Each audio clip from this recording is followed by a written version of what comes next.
Assalamu alaikum fam, hope you're doing well. So I'm almost done with this book, but it's so good that I just don't want to let it go much longer without talking to you about it. It's by one of my favorite sheikhs, Dr. Saleh Al-Fawzan. He was on the Supreme Council of Scholars. He's one of my favorites to watch on our Scholarly Subtitles channel. He's a very good man, mashallah. Oh, sorry. And his book is about Aqida Tawhid, the creed of monotheism. I have to say, this one you need in your library. I know I say that about every book, but you definitely need it. So let's continue with some good bullet points of what I think is very valuable in this book. The whole book is valuable, but I can't cover everything. I'll leave you some surprises that you can discover on your own. But essentially, he was getting into about when you derive your Aqida, it's restricted to the Quran and the Sunnah. Okay? And that you need your Aqida to be correct and unified in your utterances of it, because that's going to be the right methodology, and that you need to make sure you're united on the correct doctrine. Okay, so he does a structure here that I begin to get used to, is where they cite Quranic evidences and Hadith evidences. So here's one. And hold fast, all of you together, to the rope of Allah, i.e. this Quran, and do not be divided among yourselves. Quran 3:103. So notice how hold fast. He said hold fast as well. Right? Don't establish anything concerning Aqeedah that isn't based with direct connection to the Quran and the Sunnah. And the Sunnah is the Hadith and the Sirah. From most, that's how I've heard it the most explained. Okay? So don't be divided. So earlier he said you need to be unified in your utterances. You need to be unified in Tawhid. You need to make sure your founding Aqeedah is based upon the original text. And if it's on the original text, then you're going to be more united. So he's given his support for his statement. Also, the cool thing is, if you think about a rope, you can use a rope in a lot of ways. But a rope is also to hold on to something to pull you up, but also to bind you, and also to lead you, you know? It's something to restrict you, to guide you in the dark. It's something there, right? Very fascinating, the different ways you can think about how a rope is used in order to guide you and such. And I know someone's going to make the joke, it can also hang you, but that's not the point. Okay, so there's another one here of the Quran that he cited. Then if there comes to you guidance from me, then whoever follows my guidance shall neither go astray nor fall into distress and misery. Quran 21:23. So guidance from Allah, right? And that is encapsulated in the Quran and Sunnah because of the Prophet.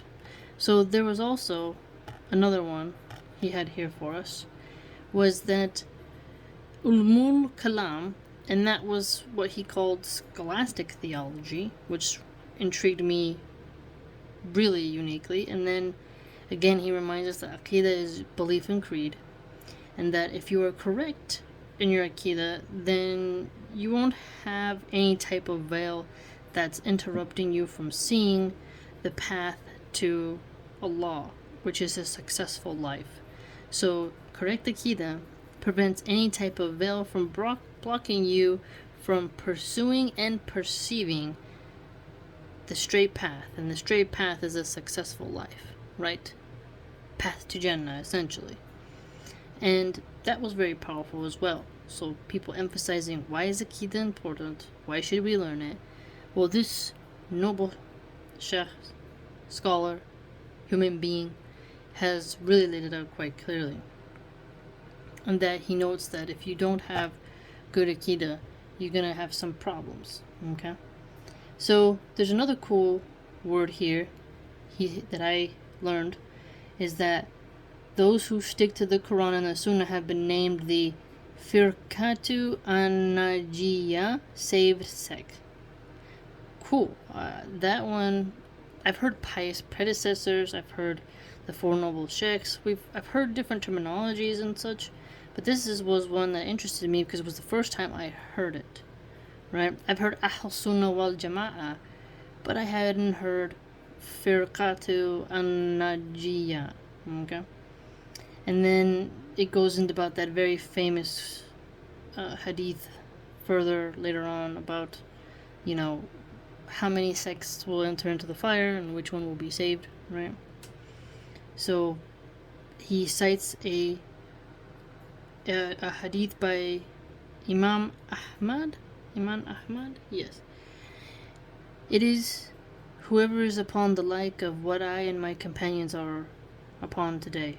So again, noticing the pious predecessors. Okay. So notice this part here that he lays out. What he, peace be upon him, informed us of has come true. When some people decide to base their Aqida beliefs upon sources other than the Quran and Sunnah, sources such as Ilmul Kalam, scholastic theology, and the principles of logic inherited from Greek philosophy, deviations and divisions occurred regarding belief. This resulted in differing opinions and the divisions of the Jama'ah. Thus did the Muslim community become shattered. This is interesting because now you kind of begin to see this real difference between East and West coming up. But then again, the scholastic theology is, Islam has their scholars and they study and they have their ulama. So sometimes it's almost like you have Islam has its own logic and theology, right? And each faith does. So I get he deals with the Greek people, but they were pagans. But I understand what he means about certain logic that deals with contradictions. Whereas the Medinian and Meccan surahs are not meant to be looked at upon the lens of Aristotelian logic, because then it would say, oh, there's a contradiction, so one must not be true. Whereas in Islamic logic that's dualistic, two things can be contradictions or appear to be contradictions when they're both true, but one depends on context and need and application and such. So that's really interesting, how you look upon that. But I don't know if it's necessarily fair to blame all divisions upon Greek philosophy. I think people just love to argue. The sects that divided, from what I've studied of the Shia, Aisha and Ali were a key component to that. Had nothing to do with the logicians of Macedonia, Rome, or Greece.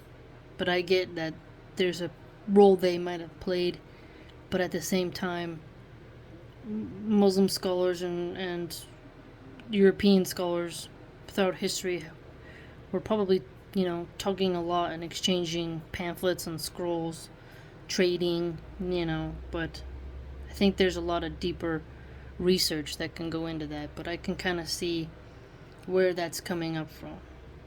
But again, you can compare and contrast them and begin to see, what do they mean? What are they talking about? So, again, that was very valuable to learn. So basically, the Aqida, which is the beliefs, is going to come from the Quran and Sunnah, not upon the Greek tradition of, how would you put it? Empirical, you can do certain things that are not the same in Islam. So you can have deductive reasoning Islam for verdicts and such, and you begin to see how people who've been given great insights, who will come to rulings and fatwas and such, and they use a mode of logic, but they are operating upon different texts, whereas the Kalam can gather what they need from a wider source, whereas I notice Islam restricts its sources. So this is the difference, is that Greek philosophers can take from many and do different things, and they expand and analyze and critique in different ways, whereas, as he noticed with the Firqatu an-Najiyya, the saved sect, and these other ways of extracting your Aqida intellectually from the Quran and the Sunnah, is a different form of dualistic logic that has different ethics because it's separated into kafirs and believers, and the different rules for how Muslims treat each other than with how they treat kafirs. It's a different set of code, creed, beliefs, Aqida, than with kafirs. Whereas the Aristotelian moderation in all things, nothing in excess, the golden rule of treat all people how you want to be treated, is much different than treat Muslims how they need to be treated according to Sharia with belief and actions, and then treat kafirs according to the political doctrines that have been laid out, because you have to make sure you don't slip into kufr or be led astray by a kafir and apostatize and go a different route. So the goals of the realm of the classical Greek philosophers was quite different. However, interestingly, in Plato's Republic, I think he would really agree with Islam's iconoclasm, whereas others might not realize that, I'd argue, because some philosophers definitely perceive the elements of art and how they can manipulate the masses.